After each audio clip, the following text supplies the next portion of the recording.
Las escrituras enseñan mucho sobre los peligros de no creer en Dios, de rechazarlo intencionalmente o de decidir no obedecer sus mandamientos.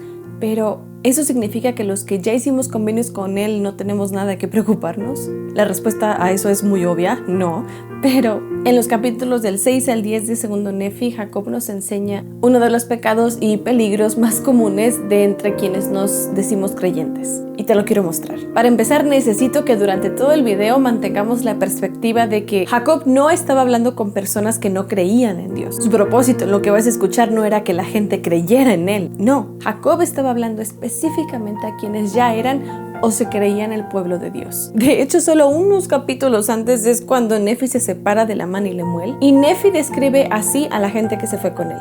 Todos los que quisieron acompañarme eran aquellos que creían en las amonestaciones y revelaciones de Dios, y por este motivo escucharon mis palabras. Los hermanos menores de Nefi, Jacob y José, fueron llamados como maestros de esta gente. Entonces Jacob le estaba hablando a gente creyente. Toda esa introducción era para llegar a esta escritura. Segundo Nefi 9:28. Jacob les dice: oh, ese sutil plan del maligno, oh, las vanidades y las flaquezas y las necedades de los hombres, cuando son instruidos se creen sabios y no escuchan el consejo de Dios porque lo menosprecian, suponiendo que saben por sí mismos. Por tanto, su sabiduría es locura y de nada les sirve y perecerán. No sé si a ti te pasó también, pero por lo menos yo cada vez que veía este versículo siempre pensaba que se refería a la gente que fuera inteligente o sabia según las cosas del mundo. Algo así como filósofos o ateos ilustrados, no sé. Y si pensamos que esta escritura aplica a ellos, nosotros bien podríamos pensar: ay, sí, pobrecitos, deben tener cuidado con su orgullo, muy mal. Pero por eso fue importante toda la introducción. La audiencia de Jacob no tenía que ser convencida de seguir a Dios, y aún así estaban recibiendo esta advertencia. Es como si nos hablara a ti y a mí. El profeta hablando en la conferencia general, haz de cuenta. Y a pesar de que era un pueblo compuesto de puras personas creyentes y que habían hecho convenios, etc., Jacob les estaba advirtiendo que solo por creer y aceptar a Dios no nos libra del peligro de desconocerlo o hasta menospreciarlo con algunas actitudes que podamos tener. Te pongo un ejemplo que fue el mismo que él puso. El siguiente capítulo sigue siendo parte de su discurso y Jacob profetiza que Cristo vendría entre su propio pueblo. Otra vez, creyentes en Dios, gente que ya había hecho convenios. Y aún así, ese mismo grupo de personas era el que lo iba a rechazar y crucificar. Jacob incluso dijo que si Cristo hubiera hecho todo lo que hizo en cualquier otro pueblo del mundo, no lo hubieran matado. ¿Por qué entonces, si el único pueblo que creía realmente como pueblo en Dios era el pueblo más peligroso para que Él los visitara? Versículo 5, Jacob nos dice por qué. A causa de supercherías sacerdotales e iniquidades, los de Jerusalén endurecerán su cerviz contra Él para que sea crucificado. Y aquí te voy a pedir por favor que no empecemos a juzgar a esta gente. Jacob le habló de esto a su pueblo no para que vieran los errores que los judíos iban a tener, sino para explicar que el mismo pecado que los llevó a ellos a rechazar al Señor es un pecado que también podían tener ellos y por ende nosotros. La guía para el estudio de las escrituras dice que las supercherías sacerdotales son el que los hombres prediquen y se constituyan a sí mismos como una luz al mundo, con el fin de obtener lucro y alabanza del mundo sin buscar en ningún sentido el bien de Sion. Esto significa ponerse a sí mismo como una luz por encima de quien es la luz verdadera, que es Jesucristo. Quienes crucificaron a Jesús estaban tan acostumbrados a mostrarse a sí mismos como líderes justos y obedientes y a dirigir a su gente e interpretar las escrituras, todo eso sin consultar al Señor, que cuando su Señor llegó no lo reconocieron como su Salvador porque no lo conocían, no había una relación de por medio. Y a veces también a nosotros nos pasa intencionalmente. No estoy diciendo que literalmente pensemos voy a ser una luz más grande que Cristo. Tal vez el ejemplo más claro es cuando servimos a los demás. Si lo hago con la intención de que se fijen en mí y me reconozcan, en lugar de ayudar para que los demás miren hacia el Salvador, entonces lo estoy haciendo a un lado a Él y un tanto a propósito.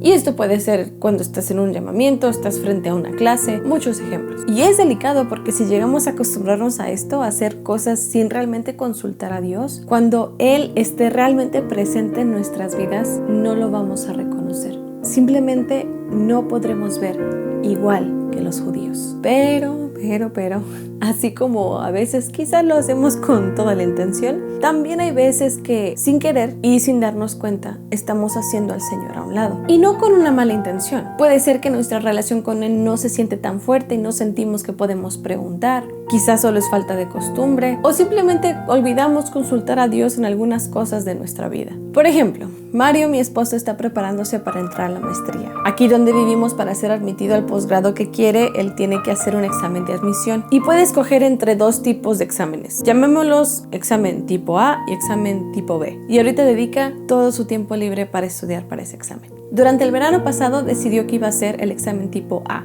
el primero. Cuando empezó a estudiar para prepararse, se dio cuenta que los temas del examen tipo A eran mucho más desafiantes de lo que creyó. Entonces me dijo que mejor iba a ser el tipo B, y para ambos tuvo sentido porque cuando vimos los temas eran más de su agrado, un poquito más fáciles para él, etc. Así que decidió hacer el examen tipo B y después de un rato de estudiar decidió hacer un examen de prueba para ver cómo le estaba yendo. Tomó la prueba y el resultado nos sorprendió para mal. No le fue mal, pero tampoco era suficiente para lo que él necesitaba. Aún así, Mario siguió estudiando, dijo no tengo nada más que echarle más ganas, la voy a volver a tomar en unas semanas. Siguió estudiando, la volvió a tomar, siguió estudiando, la volvió a tomar y otra vez salió insuficiente. Ahí ya empezó a preocuparse porque le estaba dando todo el tiempo y esfuerzo que podía, y honestamente yo también me empecé a preocupar, tanto por todo el tiempo que le estaba dando y también porque honestamente normalmente a Mario le salen las cosas muy bien en la escuela. Cuando llegó de su segunda prueba y me contó su triste resultado, yo hice una oración y dije, Padre, ¿hay algo que yo pueda hacer? Y como respuesta tuve una impresión bien interesante porque sentí que tenía que sugerirle que hiciera otro examen de prueba, pero ahora del tipo A, del primero. Me sorprendió bastante la impresión, pero al mismo tiempo pensé, mejor le digo después porque acababa de llegar de la prueba que le había ido mal. Más tarde ese mismo día yo estaba fuera y Mario seguía estudiando y en eso me mandó un mensaje y me decía, amor, voy a tomar un examen de práctica del tipo A. Tuve una impresión de que quizá me va a ir mejor en ese. Y yo me emocioné y le dije, te digo algo, yo también lo sentí. Y él me dice, ay, ¿en serio? ¡Qué emoción! Entonces lo voy a tomar de una vez. Lo tomó, me dijo, ya terminé, fue por mí a donde estaba y me contó que le había ido muchísimo mejor que en el tipo B. Aún tienen cosas que mejorar, cosas que hay que estudiar, pero todo va muy bien y ha mejorado bastante. Unas semanas después le pregunté a Mario, ¿por qué piensas que pasó todo eso antes de saber qué tipo de examen hacer?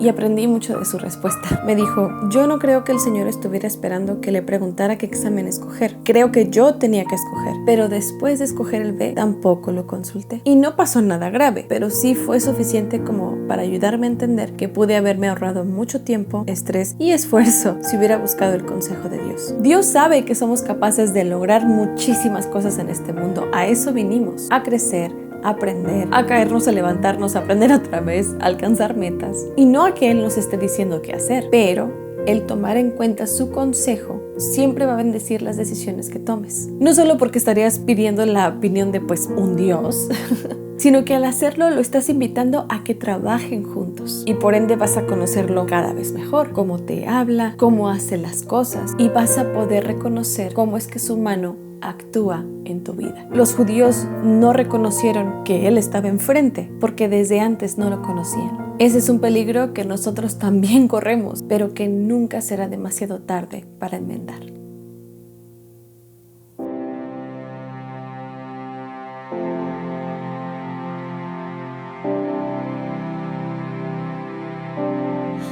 Sé humilde y reconoce que hay mucho